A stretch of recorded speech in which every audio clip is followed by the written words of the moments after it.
it was very clear that a time will come, whether abroad or in Nigeria, I was going to be an entrepreneur. I was going to be a person creating value. So for me, I was working as a lecturer. Okay. It was difficult finding a job abroad. I first worked at Marks and Spencer's, like everybody do, but I knew I didn't belong there. All right. From there, I worked at. Then I got a job as a lecturer.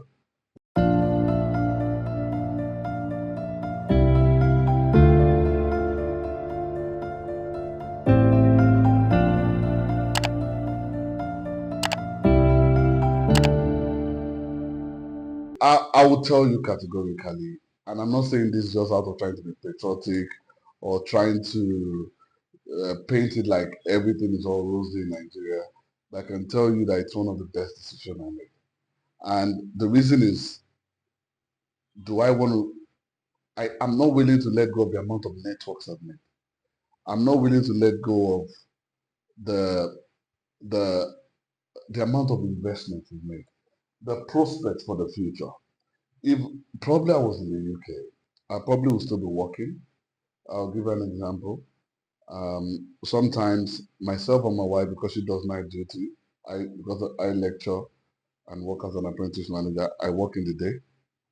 Sometimes we exchange the key or our children at the door because I'm coming in. She's going to work. Due to traffic. She has to leave at 7. I left and I was working outside London, though later I got a job in London. But sometimes before I got a job in London, we meet at the door like, or she just dropped the child with the neighbor and I have to pick them to say sorry.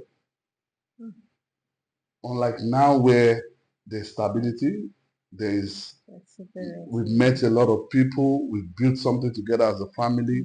We've been able to, even doing business in Nigeria has been able to help me prove to people who I partner with even abroad that, I know what I'm doing. So even we built partnerships beyond Nigeria. So why will I regret living the 9 to 5 where I meet my wife at the door and just give her a peck and she has to go. The next morning she comes and like, oh, sorry, I'm late. Just give me 2 minutes. She has to tell them my work, please, I have to leave early. We change again at the door, we leave. All right? Except the day she's off. All right? So how will I trade that for having helped a lot of people? For example, people who bought land for at 5 million and today is selling at 100 million. How will I trade that? How will I trade all the expertise and knowledge I have gained here in helping other people not make the same mistake? I won't trade that for anything.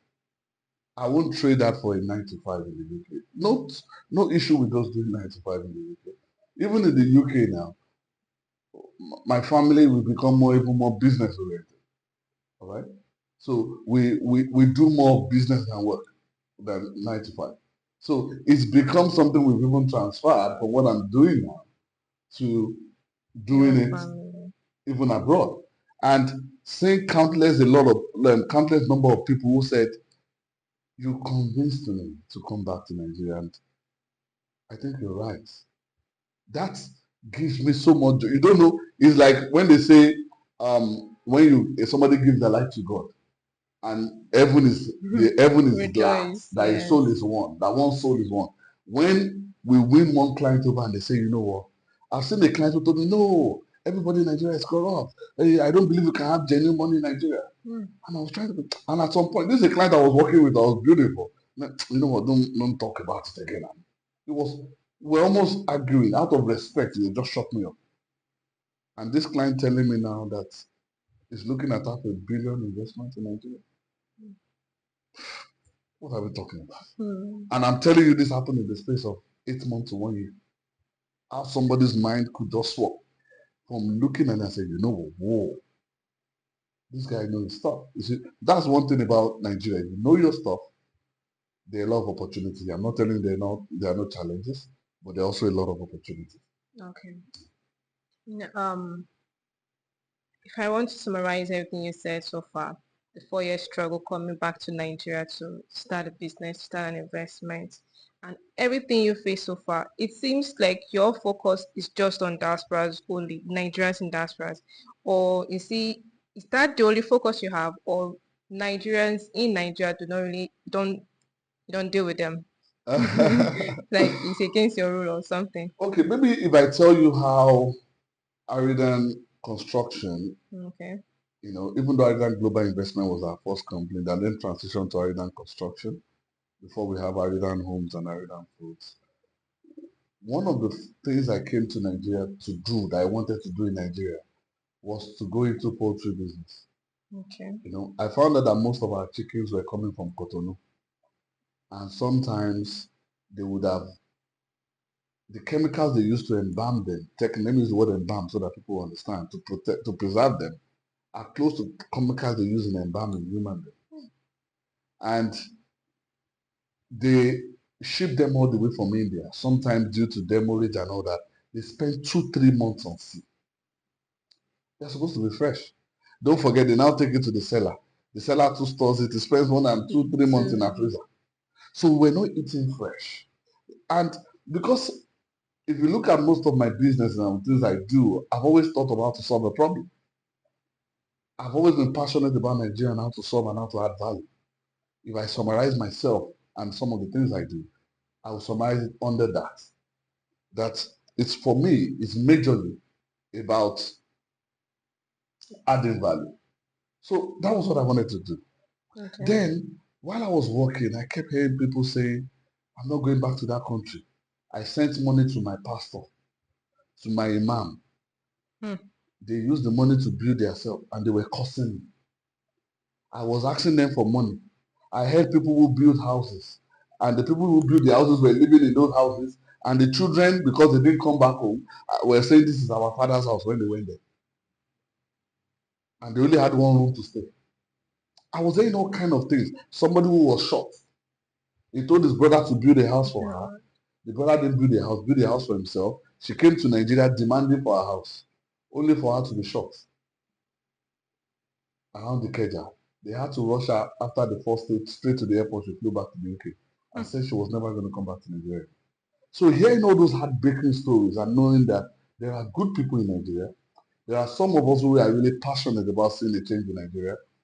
You see, initially, it looked like we were really focusing on solving the diaspora problem. But as we grew as a brand and as a company, I started seeing a lot of challenges in Nigeria. So today, I'll be honest, we moved from about 100% diaspora to more now about 70-30. Okay. So let's say 70% diaspora, 30% Nigerians. Because we understood their language. We understand their work pattern, how they raise money. Because I live among them. So sometimes it's easy for them to disclose some things to me. I understand how they raise the money. With somebody who is not in the system there, they may not be able to come out and say, how can you help me? With me, they know I know the system. So I can even share formulas with them on how they can achieve their dream.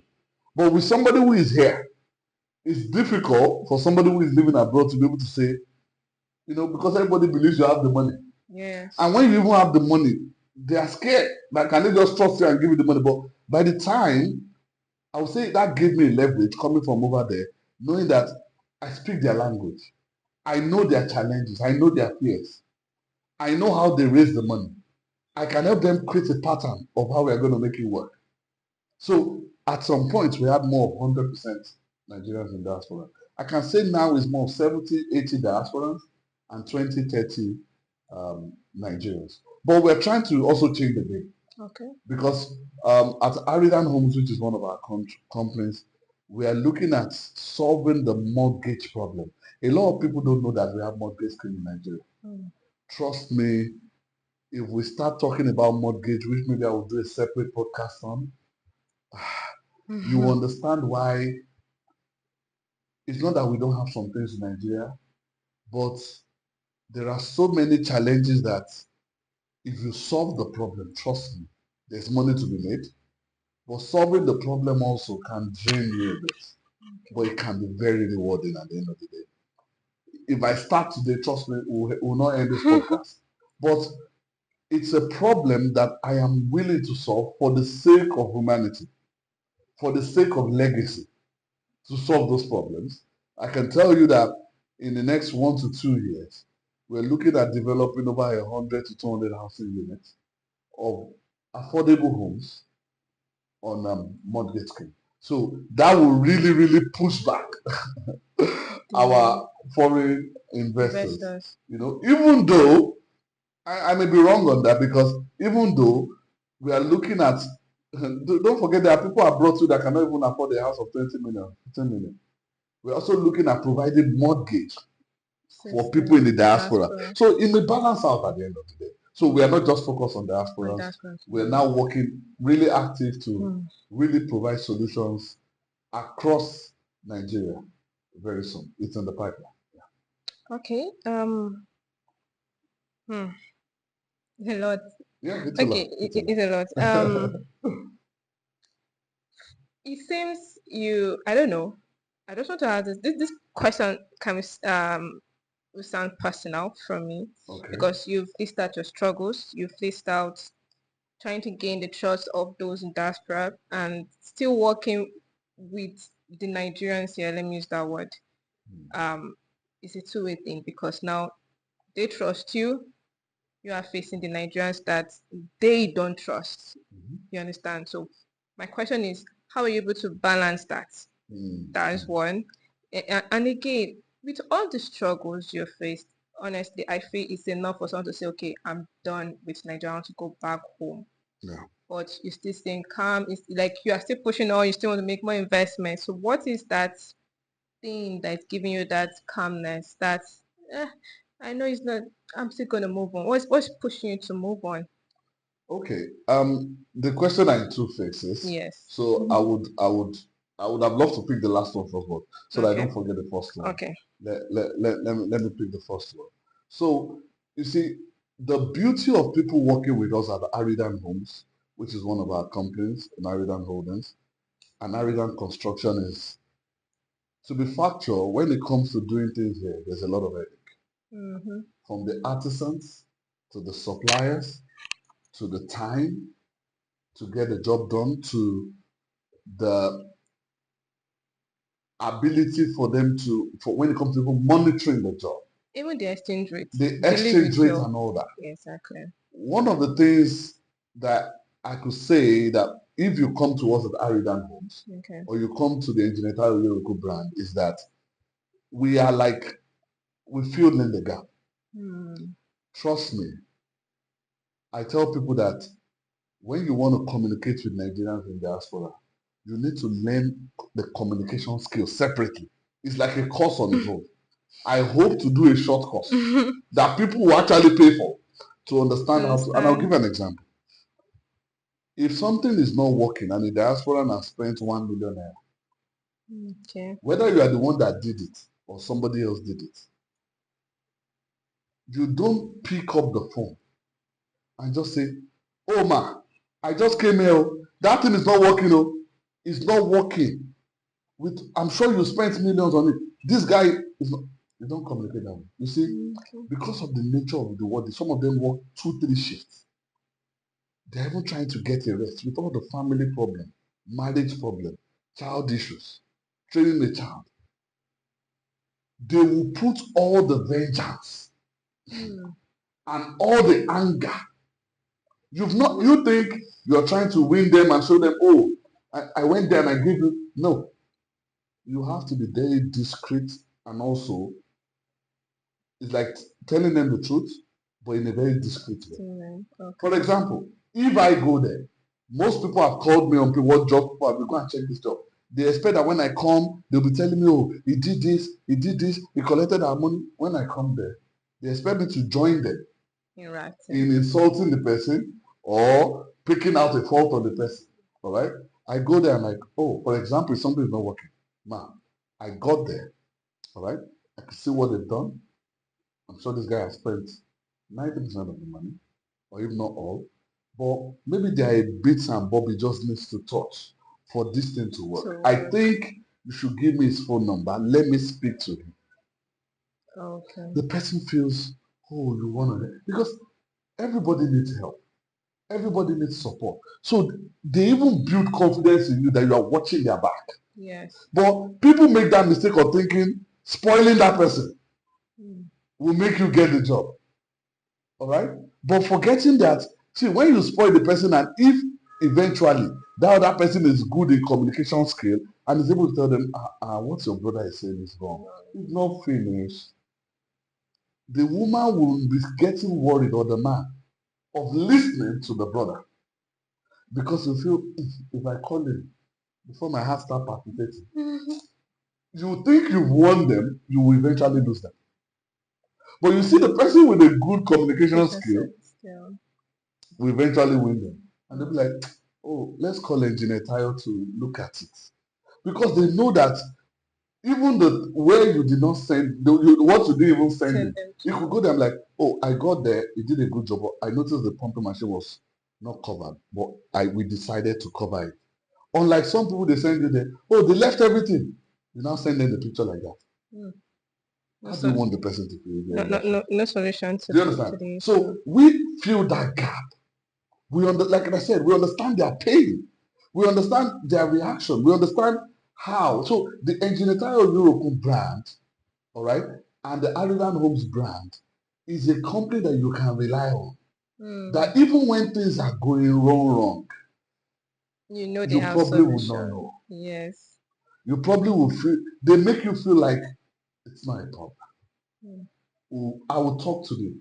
Like we're doing a project with somebody now, and the person goes, the interior woman starts maybe when the hammer fell, broke our tires. Oh. I could have called, oh, your guys, they're doing this, I don't like, they're not working well. I will now start talking about what they did not send me. You will think, yes, you won at that moment, but you are really the loser. Because if that person has good communication skills, like, oh, that's not a problem. You don't have to pay for it, we'll fix it. You can say how stupid you look. Like, when next they talk, like, talk to her, she'll fix it. Do you say you're not winning? You're losing. They will now feel, oh, let's be getting it because she will fix it. So what did I do? I'll be like, you know what? I've changed 3 or 4, 5 tiles, and they've even broken more. But don't worry, I'll sort it out. I will speak to her. We'll see how we'll balance the books.